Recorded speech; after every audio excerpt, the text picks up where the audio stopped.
How long gone? Chris Black coming to you from Bladee, England yet again. I am at a hotel called the Estelle Manor, which is, I think, if I'm not mistaken, just down the street from our friends at Bicester Village. Okay, that's over in Ensham Park, Whitney? Yeah, sure, exactly. Yeah, of course, of course. You know, Ensham Park, Whitney. You know the spot, but I got here at fucking, I landed, felt like shit. Had 3 coffees, took a dip in the pool, laid in the sun for a little bit, hit the gym, and I was back. I feel the jet lag melts off when you're able to get into a body of water is a thing, a belief I hold. So that's a Chris Black travel hack. Just make sure you make sure your manor has a pool where the temp is where you like it. Yeah, I'm looking at some photos. I just Googled it.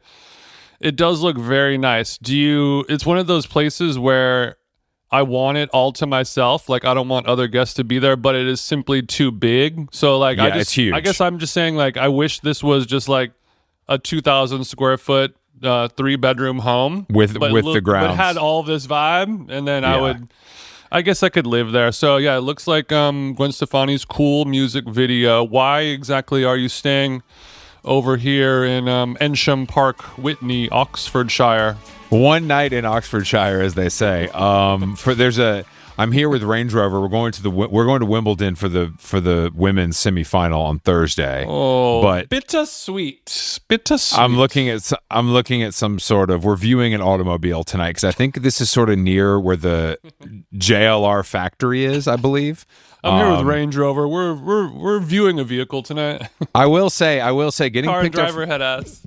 Getting picked up from the airport in a new Range Rover feels so much better than anything else. And it's not, I mean, right. Obviously, especially in London. Yeah, it feels right. You know what I mean? It's not bulletproof. Well, I didn't ask. I was hoping it would be bulletproof, but I'm not totally sure. But anyway, the weather's beautiful here. People are fucking in a good mood. Okay. And last time we were in town, it was a bit rainy, but we had some moments of sun. So it's more pool weather happening now? Yeah, it's like prime time. I mean, to them, it's like, oh my gosh, it's absolutely scorching. But after being in Miami, literally feeling like I'm going to pass out, from walking 15 minutes. This is a joy. Mm-hmm. And that has nothing to do with your cardio, which is elite. This is all humidity and heat. I would say, to be clear. I'm going to blame. Yeah, I didn't check that either. Much like if the car was bulletproof, but I'm going to say yes. I'm going to say yes. What color Chelsea tractor did we get? What make and model? Black, straight up black, brand new with the TVs and the headrests and the back seat. Oh. It's just it's just how God intended. Yeah, you're in the Wagmobile. We're gonna put on Lilo and Stitch in the back, and not a peep out of Chris till we get to the hotel. I was watching some of my favorite YouTubers all the way from Heathrow to Oxfordshire. Yeah, he has all his favorite snacks. Don't need to. It's in dog mode. It's in Chris mode. It's all good. But the one thing I'll say that I'm your body must be in auto wonderland right now. In terms of flight. I mean, I did work out and the gym had everything. It was fine. But so this room is beautiful, but it has like an outdoor area. And it has a small outdoor fireplace, and but when you're alone, it's like, what am I gonna light a fire for? You know what I mean? Like, who am I doing this for? Could I do it? Who am I, Matthew McConaughey? Literally, could I do it? I think so. Would I like to have a dusk, NA scotch out there while I chomp on a cigar? Absolutely, but I can't. They have cigars on the menu here. No joke. You can order a cigar on the menu like a coffee. Which I've never seen that before. I've never seen that before. Only at the Estelle Manor. And I love this country house / hotel / private members club and Michelin recommended restaurant. Wow. 108 rooms. Jesus Christ. Okay, so I have no idea what this is. I'm only saying all this stuff so they can extend a lovely invitation to my wife and I. We're basically like Callum Turner and Dua Lipa, but OC vibes only. We would love to come over, and I would love to start a fire, and I will have a non-alcoholic. You'll have an NA scotch as well.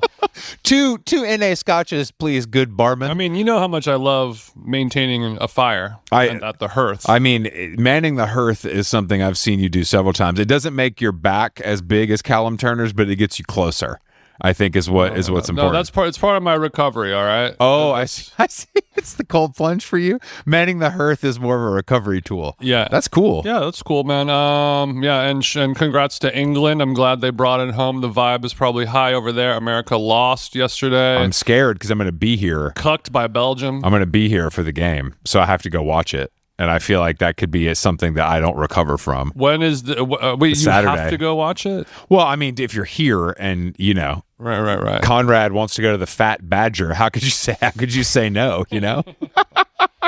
Okay. Who are they playing? They're playing Norway. Oh, mate, this is going to be quite the match. Absolutely biblical. Yeah, if you thought Dr. Congo was hot, wait till you meet Norway. I really liked. Trump is on an all-time run of funny shit, and that getting the red card shit and then losing to Belgium is just, it's too good. It's all the way around a victory for the U.S. in many ways. Yeah, we over in Manhattan, David Cho's reporting a building is dangerously close to collapsing. Is that in Midtown? It was like 42nd Street or something like that? Yeah, 42nd and 2nd, I believe. There's a building that could possibly collapse. The old Pfizer building. Follow the money. Oh, that's all I'm saying. I didn't. Okay. Interesting. Somebody took the batteries out, huh?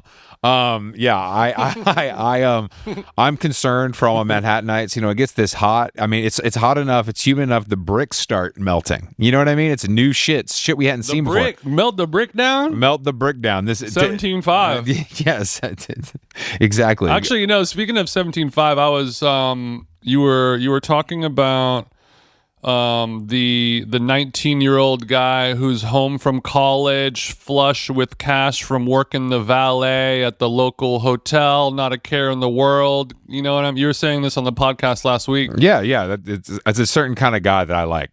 Not sexually. I don't even need to pause that sentence. I'll let the I'll let the spiritual planet and the universe pause you for that. But I feel like this is a good idea for like a character, and I feel like I want to have. I mean, obviously, you and I can't write this because we're not amazing writers of this type of story.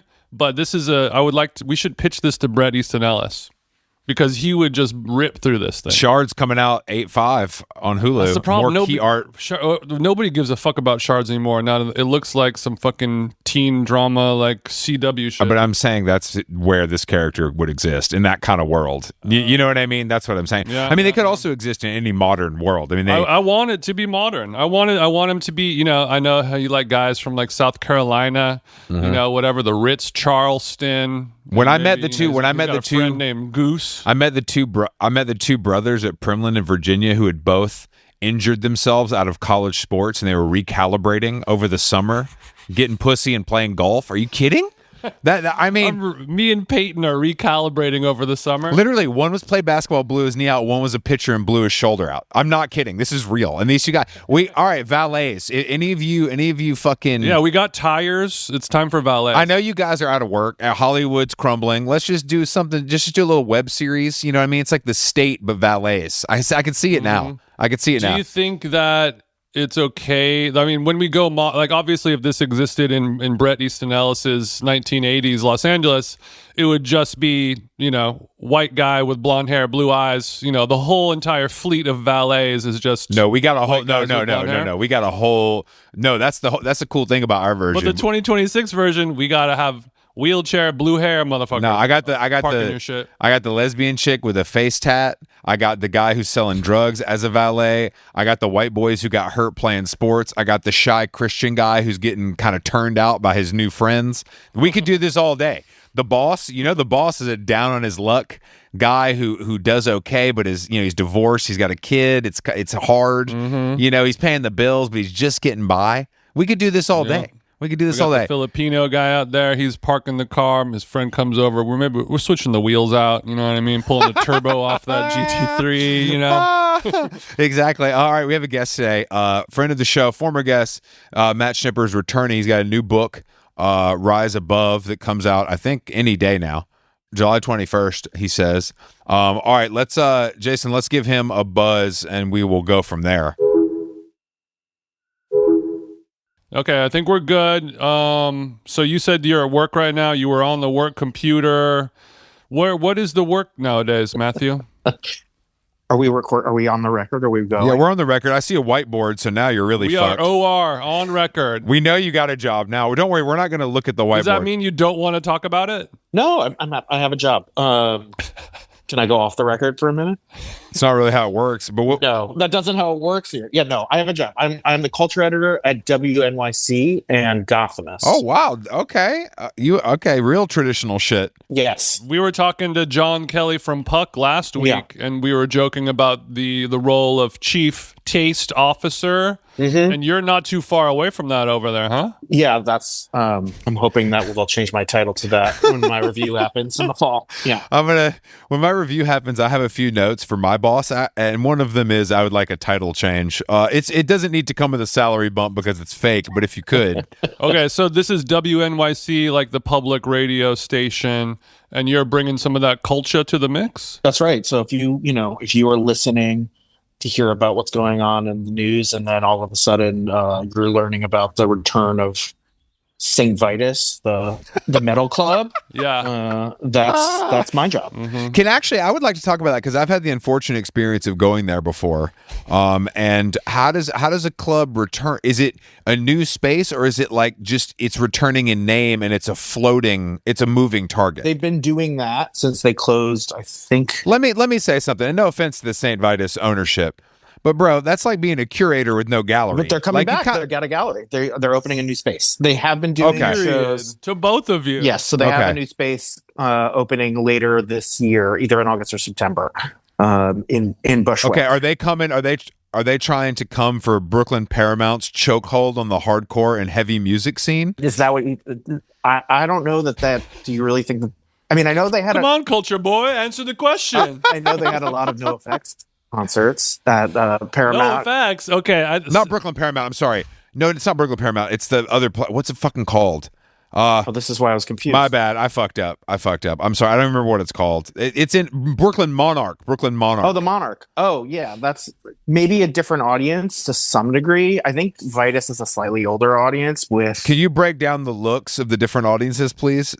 I mean, it's like crust punk versus metalheads. It's okay. Cousins certainly, but it's not.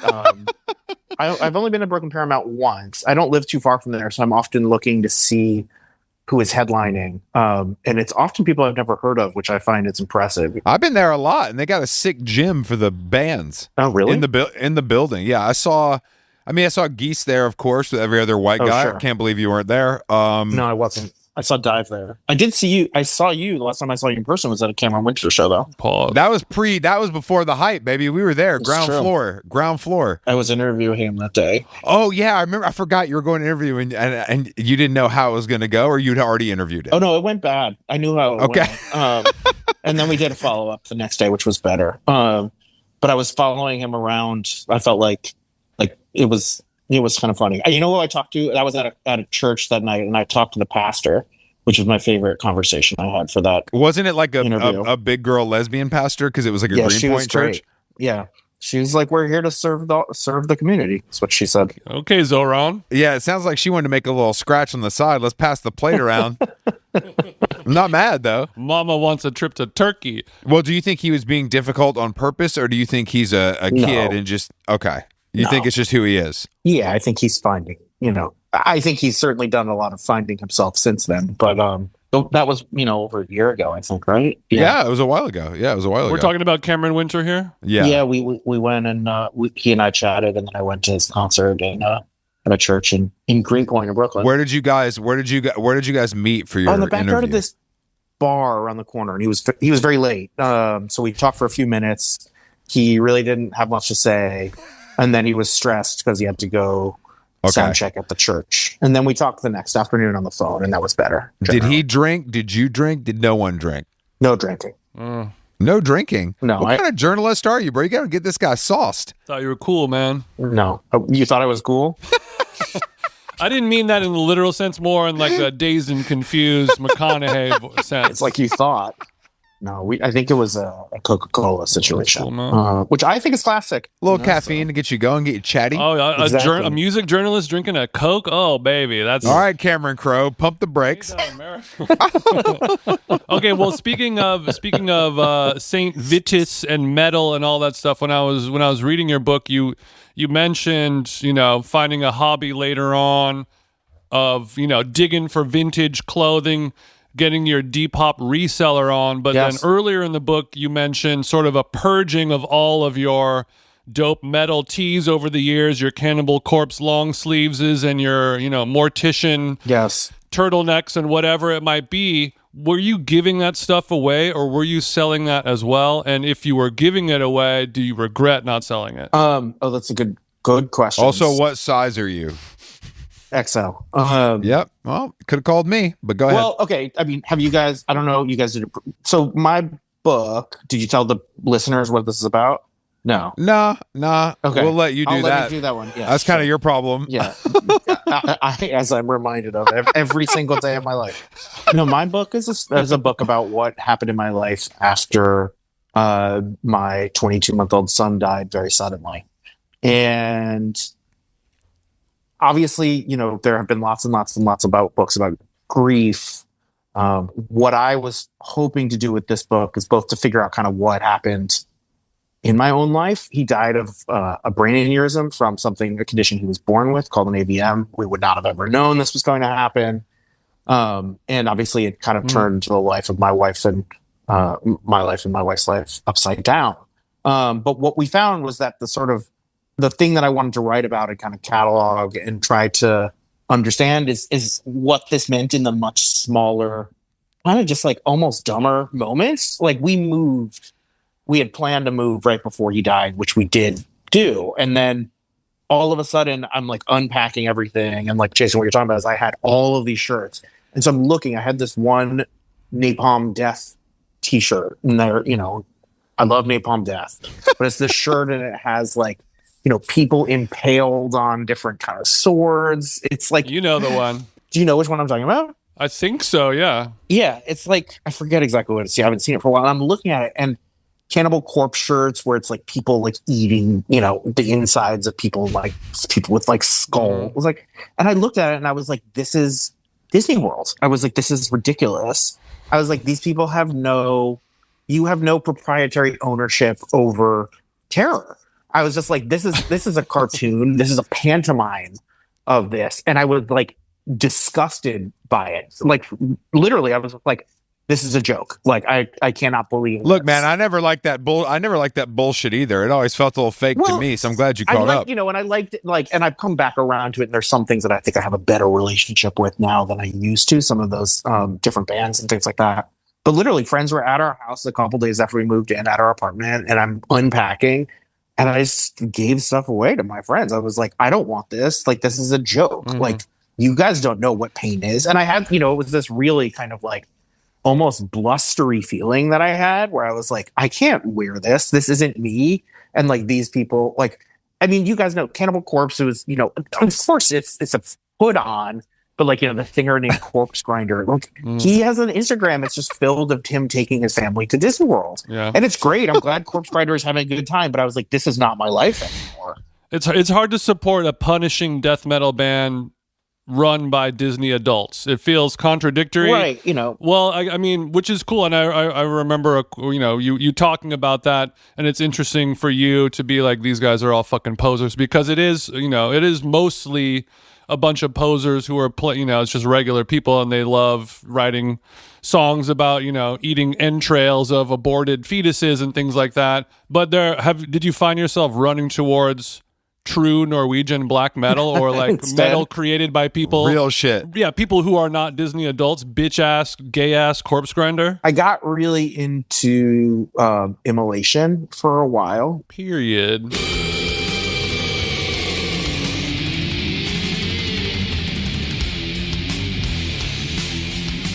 Which is a band I really liked. I felt like there was, for some reason, like kind of more of a purity there. This is awesome because your friends also couldn't be like, I don't want your shit, you pussy. Like, I thought you really fuck with this. You know what I mean? They had to be like, okay, yeah, I'll take the napalm. No Primus teas or nothing. What's up? Look, it was a strange experience to just sort of all of a sudden find the thing that you kind of really love to be sort of so. No, that's a wild result. That happened to me with the Bon Appetit universe. Right. All of a sudden you go, hey, I know you're joking, but like, oh no, he's not joking. You're not joking. All the thing that you like, you love, you're like, oh, all these people are posers, and I don't even think that is. I'm not even sure that is like capital T true.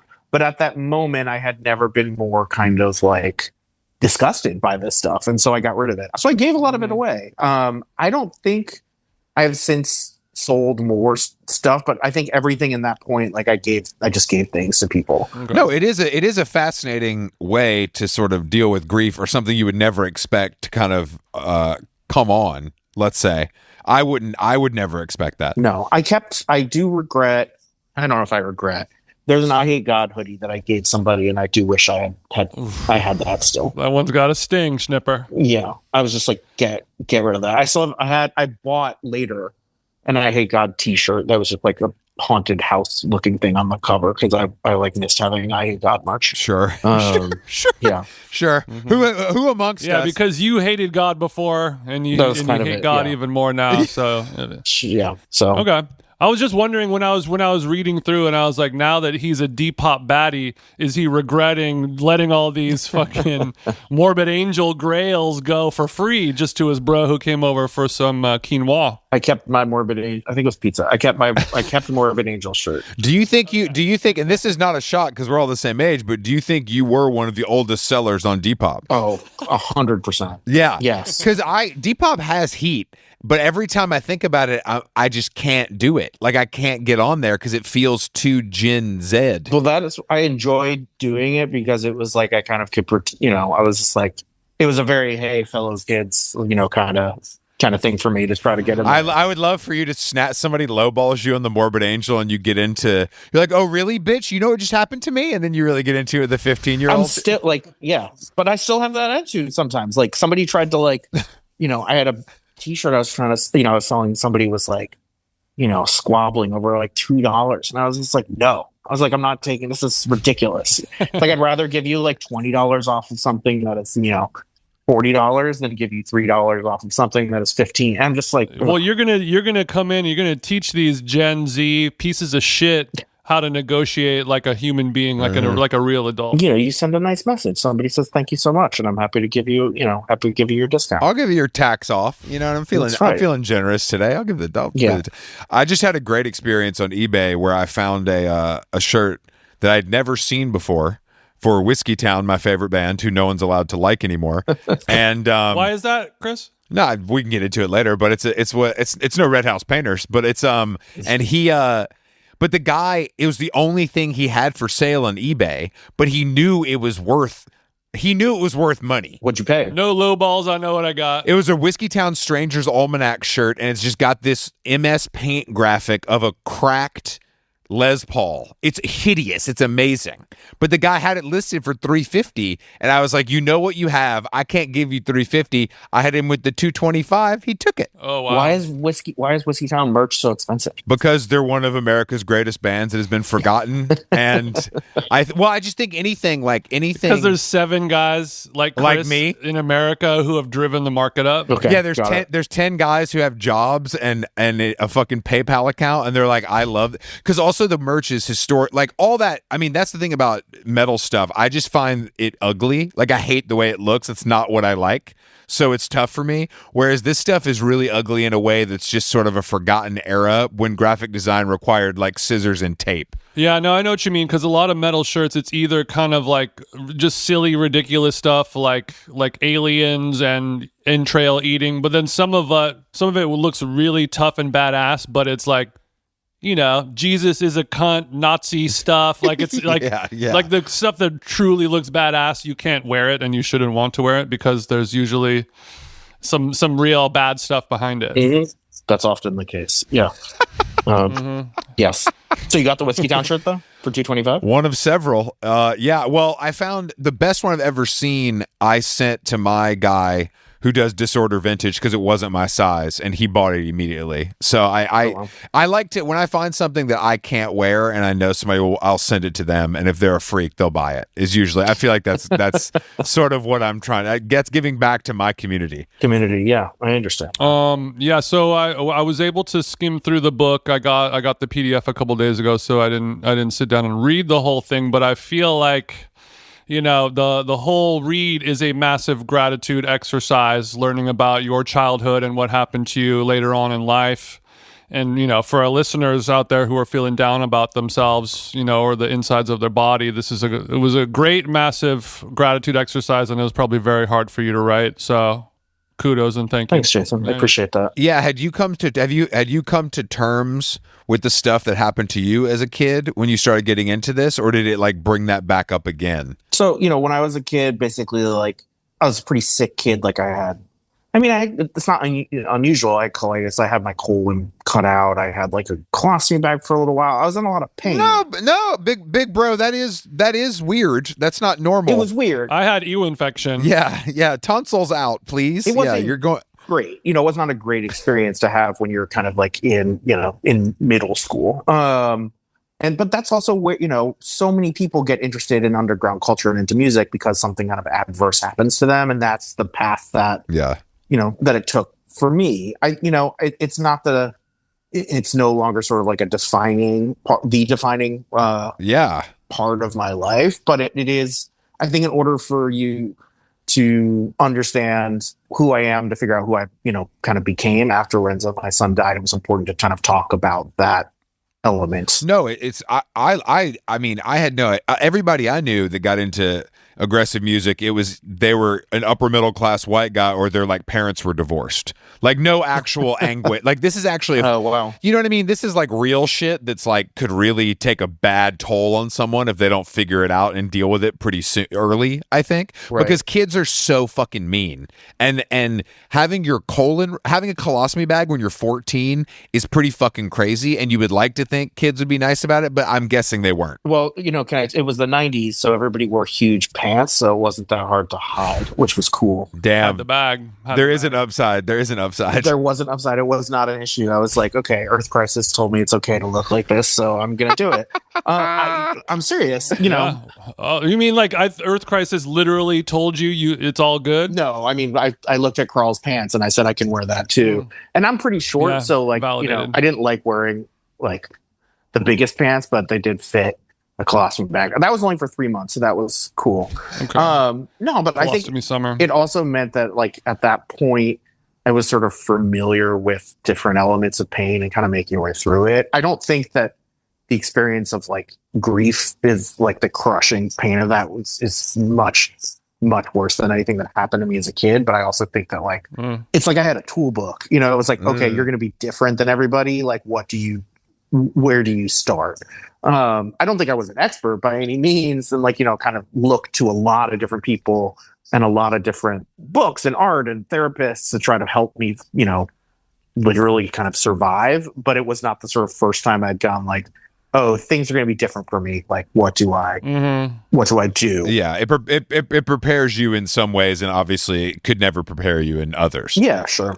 I might have to get my colon removed to understand Rollins band. So I think that changed you. I think that did. I think that did a lot for you. To understand or to appreciate? To appreciate.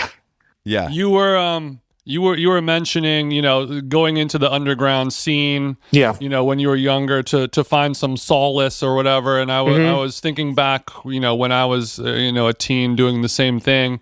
Yeah. And I wanted to ask, like, what do you, like, obviously maybe things are a lot more inclusive nowadays with people with disabilities or, malformities or whatever in the scene. Everything is much more inclusive. Do you think it's a little too inclusive now? Like back in the 90s when we were kids going to the show, like the kid gloves were off and maybe that hardened you up a little bit?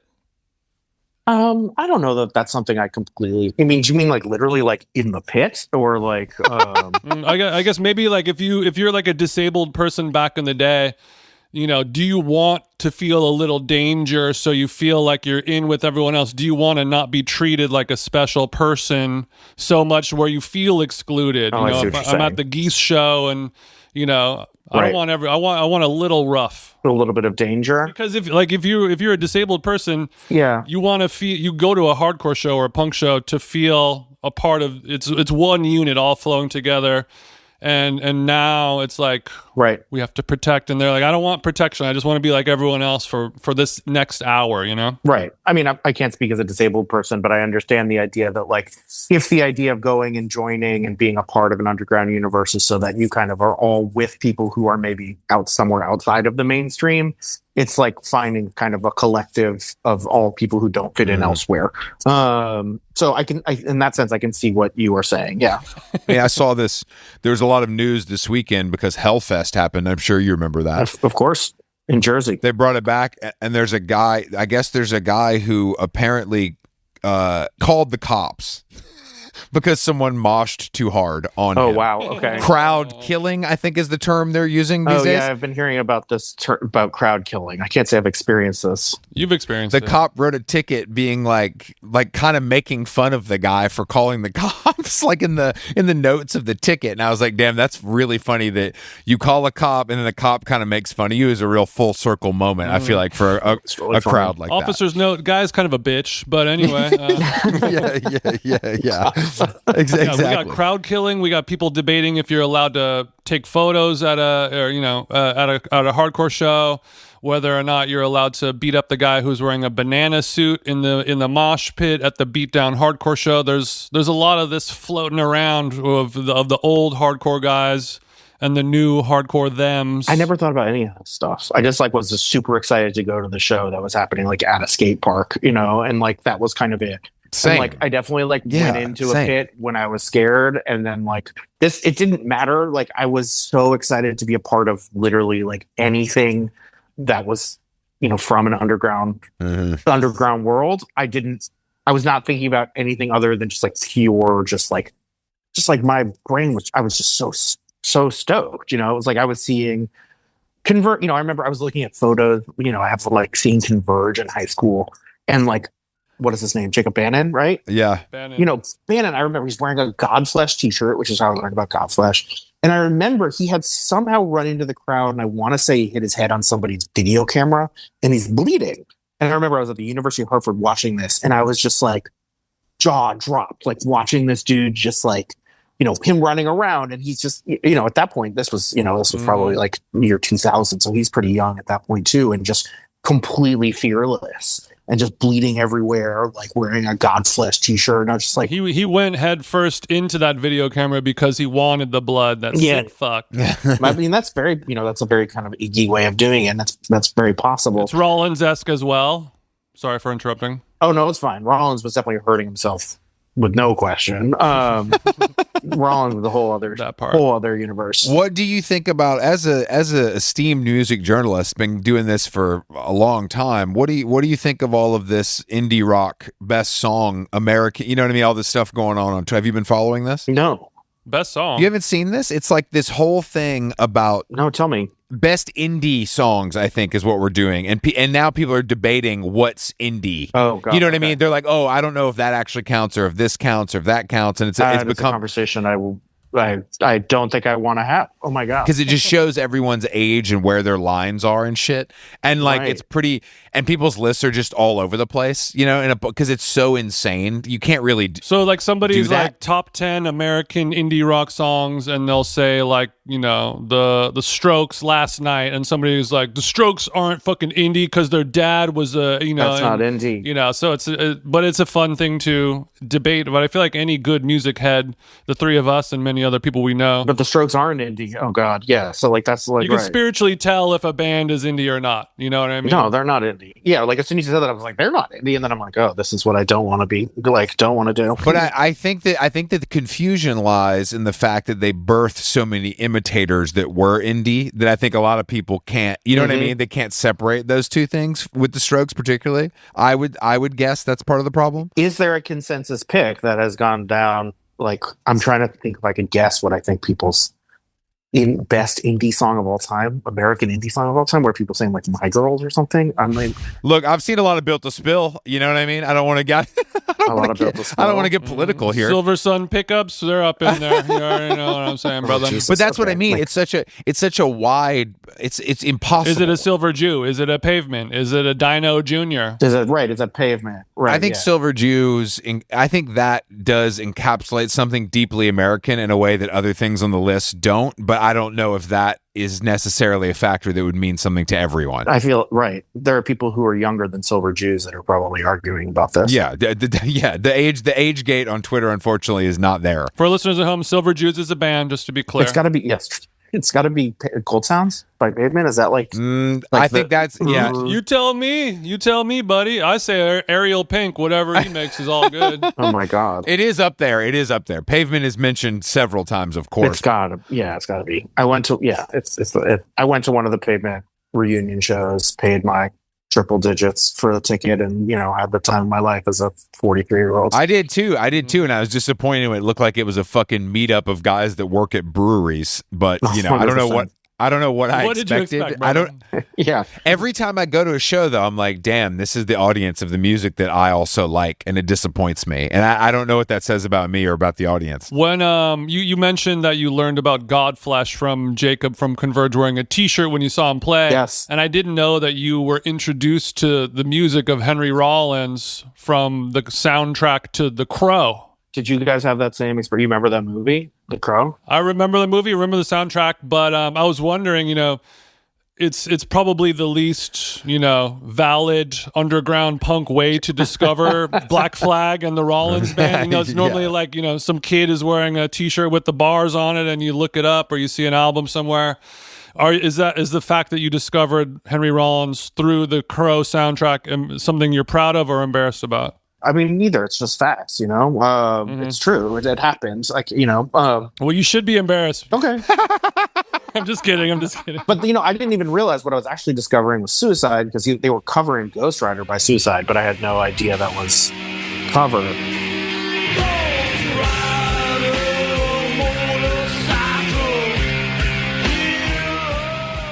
I always, for some reason, the cover of that, or the artwork for that movie always seems so silly to me that I was like, this is ridiculous. Like, this looks like a parody. What is silly about it? It's a crow, and the movie's called The Crow. No, I thought it had the actor on the front. I thought there was like I thought it was him like kind of walking out of the darkness. You might be thinking The Crow 2. That's The Crow. Oh, no, you're right. Yeah, Chris, that's what I remember. There were some different artworks to it. I apologize. This is that regional was Jason stuff. Lee, who was shot and killed accidentally in the making of that film, which is, I think gave it an air of heaviness, I think, when I was growing up.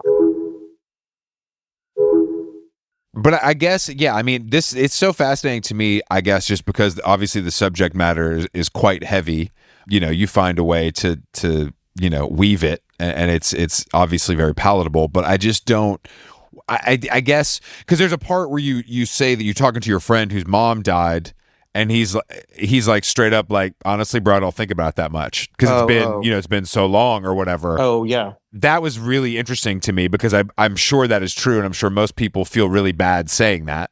But like, obviously, he was saying it to you for a reason, and I believe it to be true.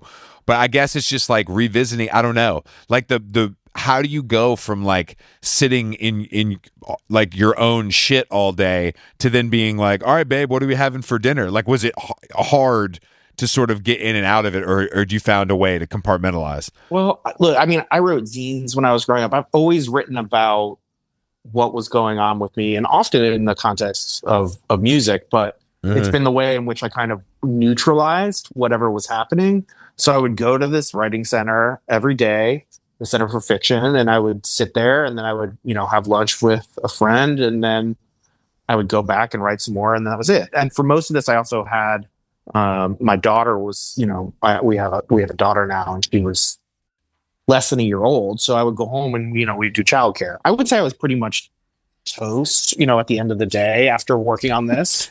But it also helped kind of take what had happened and turned it into something else. And that was kind of the point. I don't think I realized like how just super angry I was. And this was a place that kind of helped process it. So it was sort of like getting it out. Could you direct that anger somewhere, or was it sort of like just angry, like at the world, at God, let's say, quote unquote? Yeah, like, I mean, right. Like, I was mad at Cannibal Corpse. I was mad at the surgeons who worked on him. Like, I was mad at friends who didn't text me enough or in the right way. You know, I was mad at anyone and anything, but I didn't really realize that. Like, and so I would write these things down where I was like, this jerk didn't do this thing, and he didn't text me in this way, and I'm mad about this. You know, I didn't put any of that in the book because later I was able to be like, dude, you gotta like, you need to chill. That was an exorcism, not a chapter. Yeah, that's really well put. Like, that's exactly kind of what that was like. So in a sense, kind of being able to give space to think about it every day, I think it was tiring, but it was better than kind of squeezing it in kind of after I'd done, you know, done my job, done childcare for a kid, like I figured it out, you know. So the book actually kind of like being able to focus on it allowed me to have the like actually kind of keep going, as opposed to being like, the only time I'm going to talk about it is only when I go to therapy for 1 week, and a week just wasn't going to work. You know, my whole life was this, and this was kind of a safe and healthy way. I mean, for it to take over. I know that you used music, you know, to sort of come back out of your cage. And I wanted to know how or why Dua Lipa's Levitating became your fight song. Well, for a little while. Okay. So, you know, my son, so his whole life was, you know, happened during the pandemic. And so we spent a lot of time at home. And that was the time that Levitating was kind of popping off. I remember because you did How Long Gone like the first year, your episode like 40 or 50. Oh, yeah. Very early on. Like OG. Yeah. No, at that point, like. That was 2020. 2020. Yeah, that's right. Yeah. Levitating was like he loved that song, you know? So we played that song. We had a sort of ceremony, and we had a rabbi who was like, often there's a ritual that you will do, that grieving people will do at the end of the ceremony. They'll leave the house and kind of walk around the block to kind of show that they have been renewed, I guess. And they said, you know, before you guys leave the house, usually we'll play music, maybe music that the deceased really loved. And we thought about what did he like, and we were like, honestly, we just were at home listening to Levitating all the time. And so after this kind of, you know, after we talked, I mean, it was nice. People laughed. They were like, that's kind of funny. You guys are putting on Levitating, like at, you know, essentially like a funeral service. But it was actually really moving, because it was like, it was true. You know, we didn't kind of pretend that, oh, he liked, you know, this kind of, we didn't put something somber on. It was just like, look, this is the kind of thing that, I mean, I love that song. It's a great song. It's a really beautiful love song. But it was also a song that could translate to a less than 2-year-old. So that was a nice moment actually in our lives, where it was like, it just felt tangible and real. It felt like unpretentious and just honest. Were you able to play the version without DaBaby on it?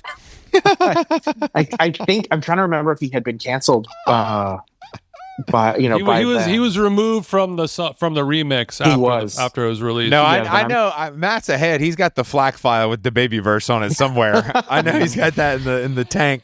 I'm pretty sure we played the no DaBaby's version. Yeah, that would change the mood. Even Levitating changed the mood. The baby verse comes on, that really changed. Not even a baby wants to listen to DaBaby. No, that was true. I will say, if anyone is friendly with Dua Lipa, you know, please send her this book. I know she's such a reader. So I desperately would love for her to check it out. I know she met her husband after they were both reading Trust. Come on, read with me. I like that you believe that story about them being on the same chapter. I'm not buying it, but. You don't think so? That just seems, no. I mean, it just seems a little too good. Too far-fetched. I mean, look, I think reading the same book, yes. I think yes. Books become part of the zeitgeist, especially if you're really I think Taylor Swift got really jealous when she read that little factoid about the meet cute. She was like, if my man could read, we could have done this. It's just bullshit. No, we're going to make this happen. But I mean, Dua Lipa is a big reader. This is not out of the question that you could hit the book club. Oh my God. dream of dreams. Yeah. I don't have a personal connection to her just quite yet. I have a few other ones. Thank God. Yes. Because, Jason likes her music as well. State of California is not too into my whole thing right now or whatever. You'll see Jason in the background of paparazzi videos. Sometimes he just happens to be at the hotel. He just happens to be in Italy. I'm just around meetings. Son of a Kanza. You mentioned rapper Bladee as well. Bladee, yeah.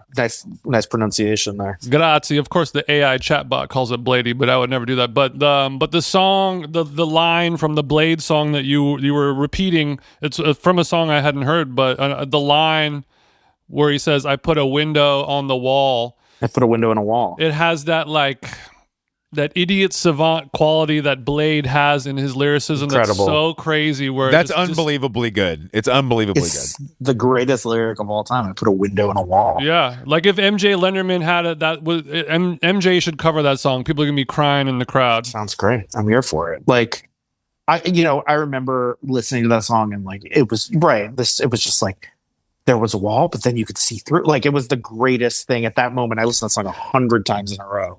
I put a window in a wall, and then I was like, wait, isn't that how windows? But so many of us don't realize that we can put a window on the wall. You just say, that's a wall. Damn, that sucks. And then somebody comes into your life and they're like, what if we cut a hole and put a window in there? It'll take 3 days. Incredible. $1,800. And you're like, fuck me. I can see.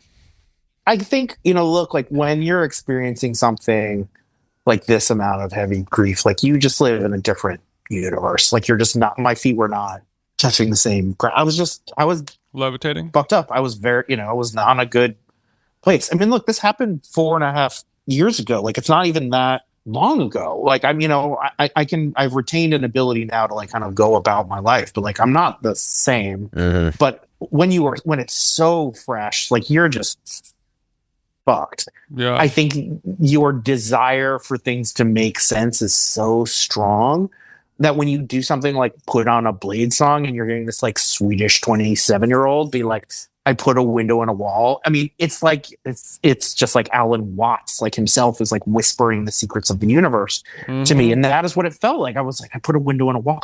That's what I need to do. I need to put a window in the wall and then everything will work, and it really felt that way. So it was this kind of strange, bizarre way of connecting with art where everything just felt so powerful. And I'd always had that experience. I want to, you guys have been talking about Rollins. It was like, this guy, he meant everything to me, And so anything that may have meant a little bit to me and maybe had a psychedelic tinge, like I just dove into it so much harder. It just felt like it just hit, and I think it's nice. Some of that I have retained, the power of some of that music. I don't think that Bladee is like an oracle necessarily. I now think he's kind of just like, a guy. That makes one of us. But I still listen to that and I'm like, this guy knows something, it's the feeling is still there. Like the vapor has not kind of washed away. How would you say, Bladee, this guy knows something? That's all I can say. I don't know what it is, but he knows something. He knows something. He reminds me of Theo Vaughn, where it's it's a bunch of bullshit, and then he just says something where you're like, nobody else in the world would say something like that. I think that's a great comparison. Hell yeah. I don't know if are you guys Bill Callahan fans? Smog fans? I dabble in Smog, but I'm not like ahead the way some people are. I am ahead. I spent a lot of time listening to music after Renzo died. And when they asked me to figure out, like, did I want to read the audiobook, I was like, there's just 0% chance that's going to happen. But I was like, who was going to do this? But I was like, I wrote about Bill Callahan in the book and listening to his music. And so I asked Bill, I emailed him and I asked him if he would do it. And he said, sure. Great. So he actually read the audiobook. Oh, that's awesome. Which was cool. But I did get to have a great brief chat with him about Bladee, which was just like one of the better things in my life, I feel like. What was his awareness level on Bladee? It was really just like, I was like, oh wait, do you know the pronunciation is not Bladee with the double E's? And he was like, oh no. I was like, I know about that, That's an important thing to call out. I love the idea of having to have a call with 60-year-old Bill Callahan about how to pronounce Bladee correctly. He's like, of course, you fucking idiot. It's Blade. Yes, I mean, what do you mean? That's basically what he said, and I was like, this is great, My kids already emailed me last week how to pronounce it. Okay, I think I'm good, Matt. Because that's kind of the opposite of the story about trying to interview Henry Rollins and him just being like, nah, I'm good. No. Yeah, I mean, he was very, he was, I understood, he was gracious, and I appreciated that he was thoughtful. You know what, Matt? I don't understand. Fuck that. If you Matt, honestly, we don't know each other that well. If you told me that story and asked me anything, I'm doing it. Yeah. Anything. If you say, hey, Chris, you've done something I really like, I need you to come over and wash my feet, I'd be like, all right, what time, bro? Well, like, I'm there. I think, what happened was, so in the way that I had like kind of lost my mind, I was working at Vice, and I'm like, I know what's going to happen. I'm going to go interview Henry Rollins. So my son's middle name was Rollins. That's what we talked about. An essay I'd written about that back when we talked, a couple years ago. Yeah, you talked about that on the podcast. So after I was like, Henry Rollins is just going to fix my whole life. Like, that is really what I thought. Rollins explains it all. I was like, literally, I'm going to go to California. Henry Rollins is going to drive me around, and he's going to tell me how to live, and then I'll be healed. Like, this is the logic that I had, and it just didn't. At first he kind of quibbled. He was like, I'm not going to do a story for Vice. I don't like Vice. Vice is a bad property. The perfect excuse, by the way. What a cop-out. Airtight. Which was fine. I will say they're all... do either of you guys remember Code 13 was like a crust band? Yeah. Yes, unfortunately. Code 13 was sick. It was Felix Havoc's band, but before Renzo died, I did try to interview him. Felix he became a big hiker, and I was trying to interview him about the connection between crust punk and hiking, and he was like, I do like the idea of doing this. I will not do it for Vice. So it was the second time I've done it. He's like, let me wrap this up for you, Chief. We both sleep on the floor, and it's not a problem. That's kind of it. Beyond the being in and around dirt, there's not a whole. I mean, I like that. I think I like the crusty side of hiking. I think you guys should get Felix on here and talk to him, find out the answer. But anyway, they're from Minneapolis. Were they at St. Paul? Minneapolis. I mean, that's good crust country over there. Good crust stock over there. Oh my God. I think he's still doing Havoc records. I mean, amazing. I liked Code 13. I thought they were good. But anyway, like Rollins, he didn't want to. He was just like, I think it was too.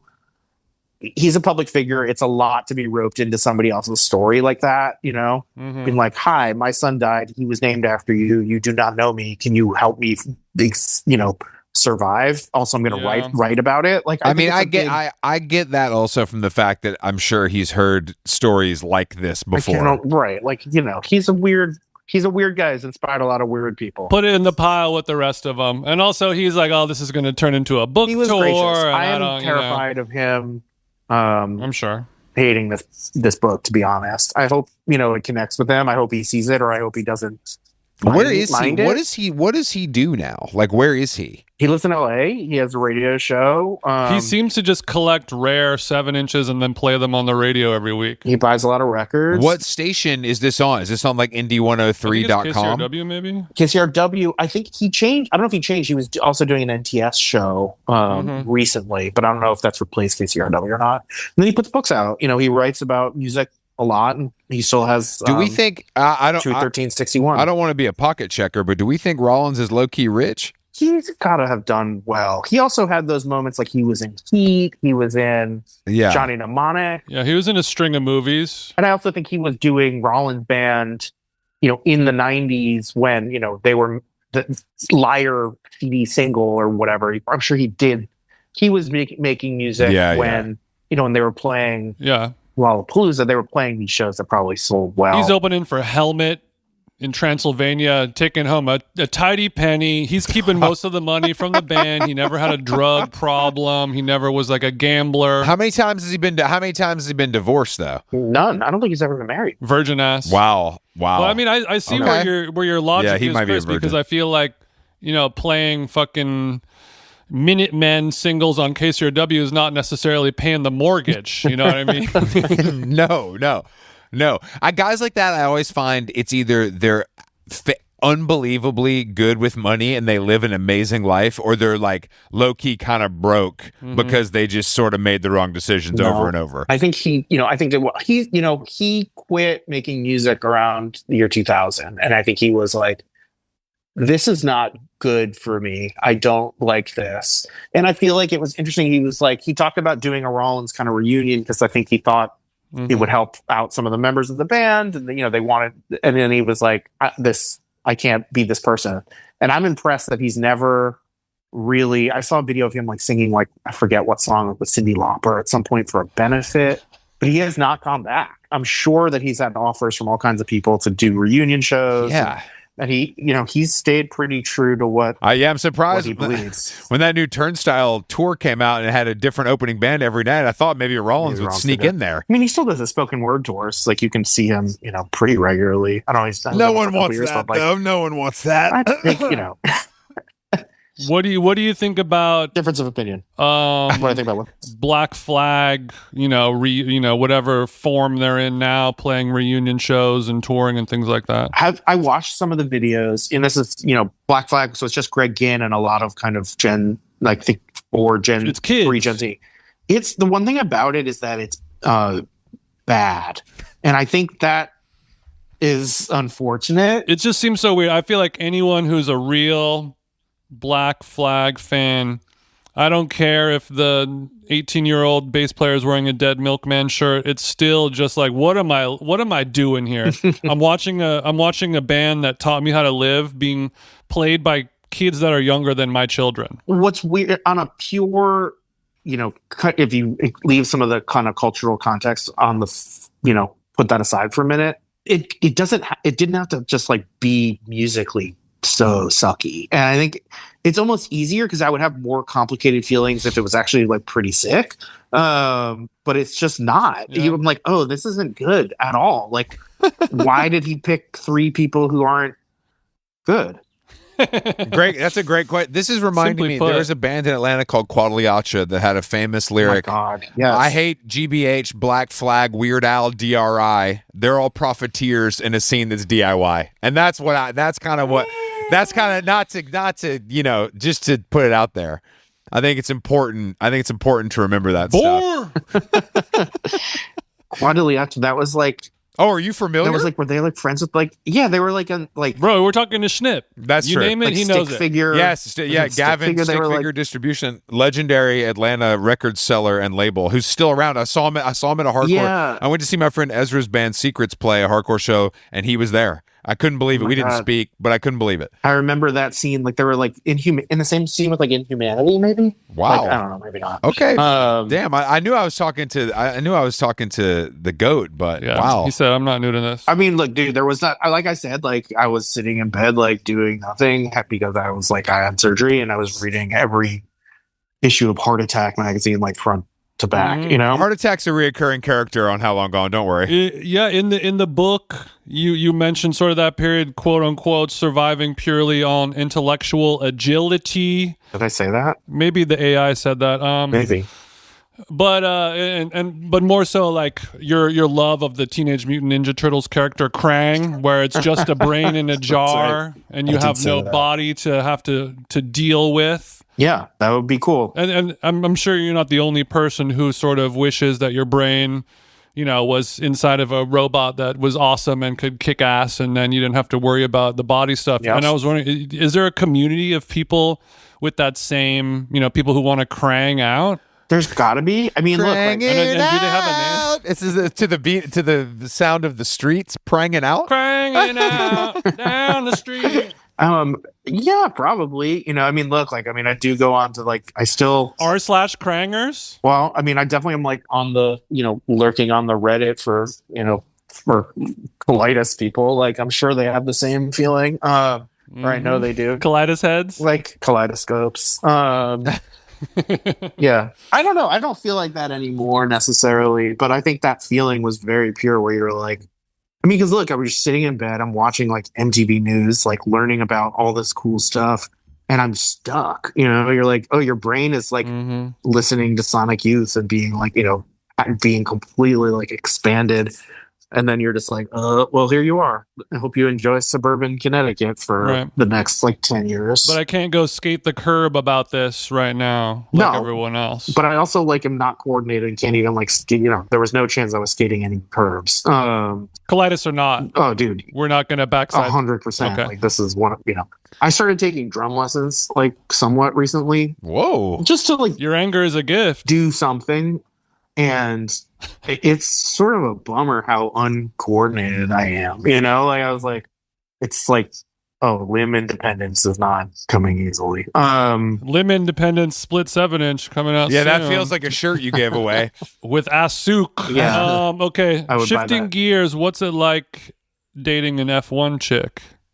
Pun intended. Dating. Well, my wife, she's a huge Formula One fan. Sorry, being married to an F1 chick. Yeah, I should say. It's great. And you mentioned sort of feeling the pleasure of maybe coming down to the living room. She's got the Monaco quarterfinals, time trials. She's obsessed. Yeah, I mean, look, I think I love anyone who is obsessed with whatever they're into. It's cool to have somebody tell you about their passions. That's one of my favorite things to do. That's sort of why I kind of stuck around as an editor, in spite the constant layoffs and for future for media. But it's great. I learned a ton about race cars, which is not a thing I know anything about. My wife also does not know how to drive, which is kind of funny that she's so into F1. That's really funny. I like that. Okay, have you taken her to a race yet? No, and she's actually annoyed that she's not been able to go to one. And I think we should go. I've been. It's not for me, but I didn't care to begin with. So I mean, it's a pretty fascinating group of people, I will say. What was it like? Tell me everything. Like Euro trash, I have to buy every piece of merch here and drink all day kind of vibe. It's people go to like kind of party and hang out. I think that like you said, it's better to watch it on TV if you actually care about the race. I think if you go, it's like more of like a fun thing to do than it is like an actual, I'm going to be here. Yeah, otherwise even if you have a good seats, you're basically just sitting on a corner and then, every 45 seconds it goes, yeah. And then you're like, I think that was the person I liked. Right. Yeah. But you don't have your stats tough. up. I think it was funny because my wife is a tough lady. And I think when what is that? The Red Bull guy who was such a goober. Well, they're all goobers. That's the trick. He was the one who was like winning all the time, but now he's not winning anymore. And I feel stupid. I can't remember. Oh, Verstappen. Max Verstappen. Like to see her just be like, this fucking guy, like Verstappen, like the kind of vitriol she had. That's what was kind of exciting to me. That's fun. That is funny to be like, damn, at least this ain't directed at me for once. This rocks. That's exactly right. Yeah, that rocks. Yeah. We all need to find a Max in our life. You might. Yeah, exactly. You need one. Okay. Well, Schnipper, thank you for taking the time to chat with us. Rise Above is out July 21st. I think New York Times said it's going to be a nonfiction must-read for the summer. Is that true? Something like, yeah. I mean, I'll take your word for it. That sounds right. A Baroque beach read. But yeah, I mean, like Chris said earlier, the subject matter is obviously quite heavy and the type of thing where most people might not be in the mood to dive into it, especially, on the chaise lounge at Il Pelicano. But you do pepper in a lot of great, just kind of regular moments that we all go through every day and cool stuff to kind of make it a really enjoyable experience. So well done. Thank you. I appreciate it. I tried to make it funny. It's about getting through. It's like Rise Above, not sink below. But you don't want to make it too funny. Good work. No, honestly, it's kind of a crazy thing to do. You should be proud of yourself. It's nice to be able to talk to you guys. Like, I spoke to you about, my son a couple of years ago. It's nice to come back and talk a little bit about this, like after on the other side. Yeah, for sure. So, for sure. Thank you for having me. It's good to see you guys. Good to see you, man. Yeah, you too. We'll see you soon. Take care, guys. Later. I put a window in the wall to the statues in my mind. Stand forever. You wouldn't believe it when you see.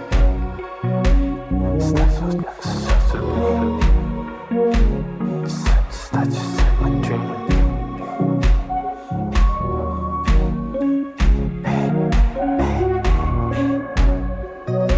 I'll live forever so supreme.